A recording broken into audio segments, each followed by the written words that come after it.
मैंने डिपार्टमेंट से अब जेडीए की पूरी लिस्ट मांगी है कि कहां कहां जेडीए की प्रॉपर्टी पे लोगों का नाजायज कब्जा है। किस एक शख्स को इन अफसरों ने टारगेट क्यों किया,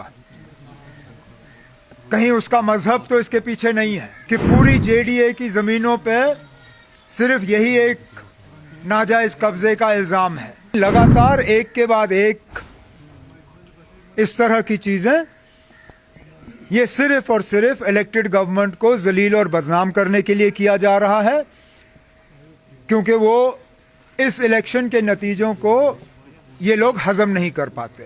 को टारगेट किया जा रहा है। अब जब जम्मू की बात करें, क्या जम्मू में सिर्फ यही एक जगह थी जेडीए की जहां पे नाजायज कब्जे का इल्जाम लगा है? मैंने डिपार्टमेंट से अब जेडीए की पूरी लिस्ट मांगी है कि कहां कहां जेडीए की प्रॉपर्टी पे लोगों का नाजायज कब्जा है।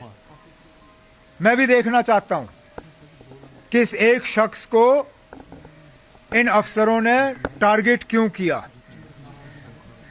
कहीं उसका मजहब तो इसके पीछे नहीं है, क्योंकि ऐसा हो ही नहीं सकता कि पूरी जेडीए की जमीनों पे सिर्फ यही एक नाजायज कब्जे का इल्जाम है।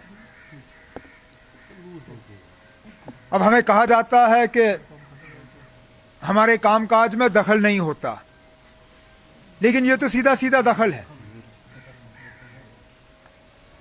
कोई मुझे दिखाए फाइल जहां पे मिनिस्टर को इन चीजों के बारे में बाखबर किया गया है,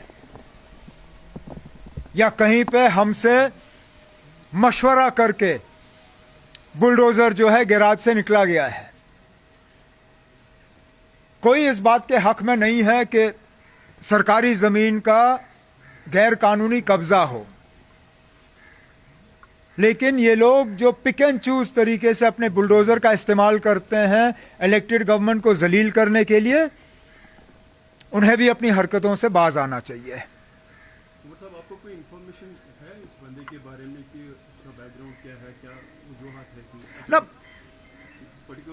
अगर हमारा लगाया हुआ अफसर ये काम करता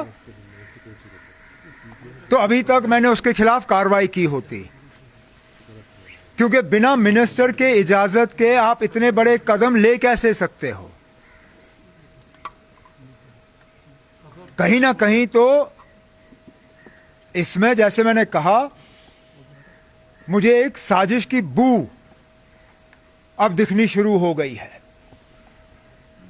क्योंकि एक बार ये होता तो मैं कहता चले ना गलती से हुआ है, दो बार होता तो मैं कहता चलिए हो सकता है कि हुआ हो, लेकिन लगातार एक के बाद एक इस तरह की चीजें ये सिर्फ और सिर्फ इलेक्टेड गवर्नमेंट को जलील और बदनाम करने के लिए किया जा रहा है, क्योंकि वो इस इलेक्शन के नतीजों को ये लोग हजम नहीं कर पाते। अभी जम्मू में ये कंटिन्यू है कि फिर तो अप्रहेंशंस हमारे यहाँ है, because day before yesterday one incident happened in कंगन आल्सो। वही मैं कह रहा हूं ना ये हमारे जानकारी में लाई गई कि ये करने जा रहे हैं, ना इलेक्टेड गवर्नमेंट से कहीं इसके बारे में मशवरा हुआ। मैं फिर इस बात को दोहराता हूं,